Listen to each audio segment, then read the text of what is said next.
So today we're going to go over inclined planes using Work-Energy Theorem, and this shouldn't honestly take that long. In my opinion, this is a very intuitive way to approach these types of problems, and pretty intuitive way to understand Work-Energy Theorem application just in general. We won't be doing the derivation of Work-Energy Theorem. We'll handle that in a separate video regarding the differential equation and everything for that. But again, I think just from this, you'll have a pretty good understanding of how it works. And we'll be referring specifically to the translational kinetic energy. We'll cover rotational motion and rotational energy in a different video. So again, really, in my opinion, very simple. It all comes from this concept, right?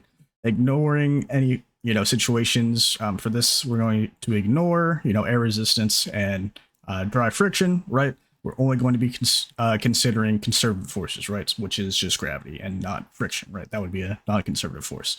So with that being said, everything is honestly very simple because we know that our energy initial and our energy final, right, consist of two components, right? They consist of the kinetic energy and they consist of the potential energy.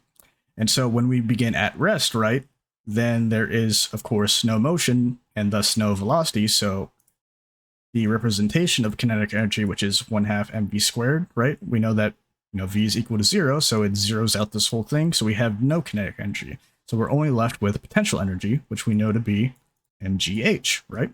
The gravitational potential energy. So then at that point, it's very simple, right? We know that our initial energy is just going to be that mgh, the gravitational potential energy.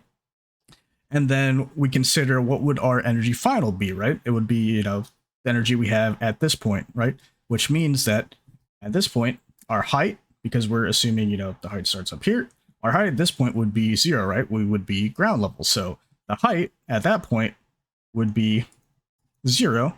So these would also zero out, which means that we only have kinetic energy, right? So it's just the reverse, basically. Our energy final is going to be 1/2 mv squared. Our energy initial is going to be mgh. And we also know that just to check everything out, those should both equal. So where do we want to start, right? Well, we obviously are always going to be asked a question, some quantity we want to obtain. For this, we're just going to assume that we're being asked to find, I don't know, the final velocity at the end, right?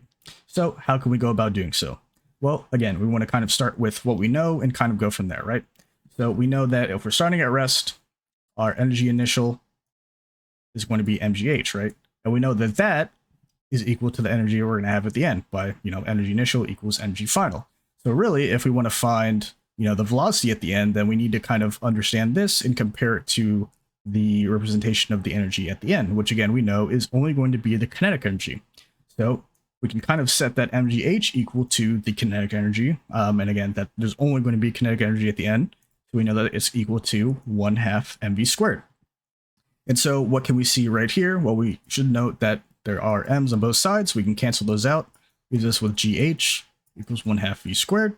So again, we're solving for velocity, so we can go ahead and just isolate the v.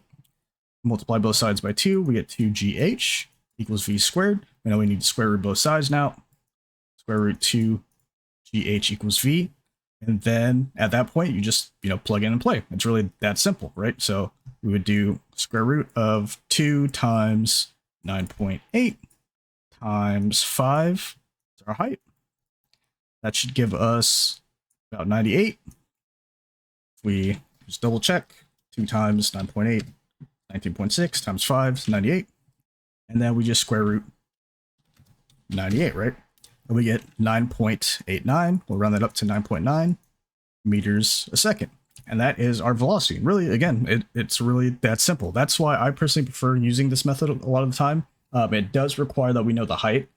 Is the only, caveat. If we're given like just the distance and we're asked to, solve for the distance and the angle, of course, we can't really use this method. But in situations where you do know the height, in my opinion, it's just much cleaner to do this.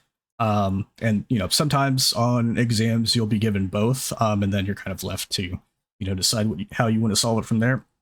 Again, I like this because it's all very, again, intuitive, very apparent. You just kind of reason about it, and then you kind of arrive at the answer very easily, right? So from there, it's pretty simple to, find the acceleration, find the time it took, other, values of consequence. I'm not going to cover that in this video. I think from here you can really extrapolate that and apply it.